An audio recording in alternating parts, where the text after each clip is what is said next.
Hi అండి, అందరికీ నమస్కారం. ఈరోజు నిన్నటి రోజున శుక్రవారం రోజు మా ఇంట్లో కొబ్బరికాయ కొట్టారు.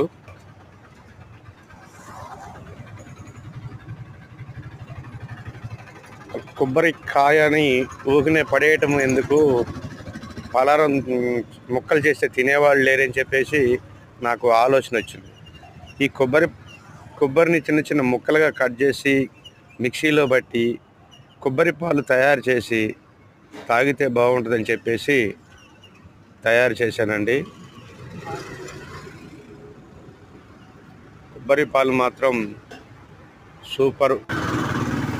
పిల్లలకి పోయొచ్చు, మనము పెద్దోళ్ళము తాగొచ్చు. మామూలుగా లేవండి అసలు కొబ్బరి పాలు. మీరు కూడా కొబ్బరికాయని కొట్టి ఊరినే పడేయకండి, ఎండబెట్టి ఊరినే పాడు చేయకండి. మిక్సీలో బట్టి కొబ్బరి పాలు తయారు చేసుకుని ఇలా తాగండి, సూపర్ టేస్ట్.